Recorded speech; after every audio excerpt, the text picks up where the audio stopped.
Shout out sa mga feeling perfect dyan na mga may ubo sa utak. Yung mga ayaw tumanggap ng pagkakamali. Yung gusto nila sila palagi yung tama. Lahat ng iniisip nila tama yan. Kasi pinanganak silang may tama. Kaya nalakas ng mga tama sa utak. Diba? Sipin nyo, isang beses mo lang kinurek yung mali nila. Para kang babarangin. Ha? Para kang babarangin. Sa samaang loob, sa samaang damdamin, sumisikip ang mukha. Numinipis yung mukha pag kinurek mo yung pagkakamali nila. Ha? Kaya ayaw ko talagang kasama yung mga feeling perfect na yan. Diyos ko. Bahala na ako mag-isa sa buhay ko, wag lang sila. Talaga lang, sa totoo lang, mas gusto ko pa kasama yung mga manginginom. Wag lang yung manginginom na feeling perfect din. O basta doon tayo. Basta wag lang yan. Isama mo sa trabaho yan, tudas ka. Tudas ka. Laging tama yan. Matatamay ka sa kalukuhan yan. Kukurek mo lang. O ganito lang kasimple.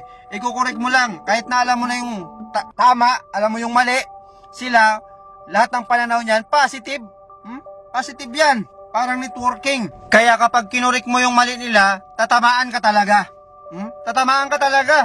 Kaya ayaw na ayaw ko sa mga taong feeling perfect. Diyos ko. Kung ganyan lang yung mga kasama ko palagi, wag na lang akong mabuhay dito.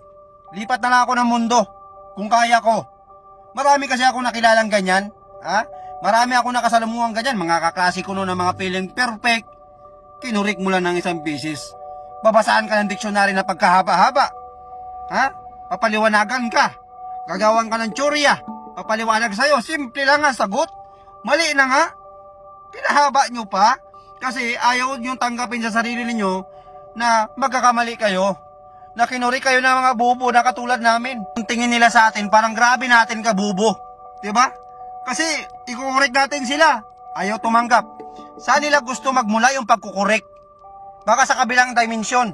Diba? Kasi ayaw nila sa atin Kasi tingin nila sa atin, mga bubo tayo. Tapos sila palagi yung tama.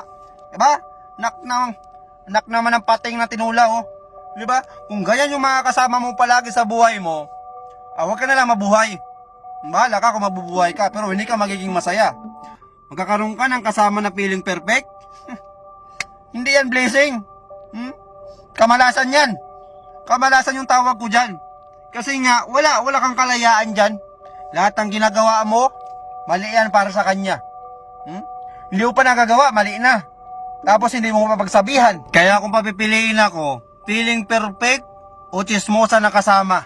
O sa dalawa, mas pipiliin ko chismosa. Chismosa na kasama ang pipiliin ko. Alam nyo kung bakit? Okay lang.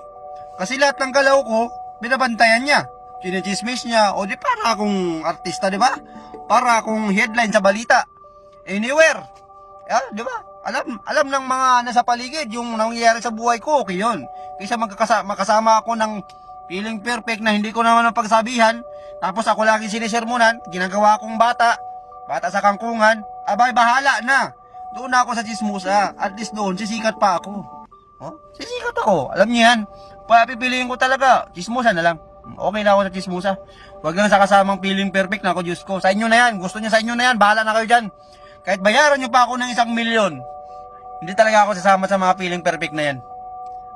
Bahala na. Sa inyo na lang yan. Bahala kayo dyan.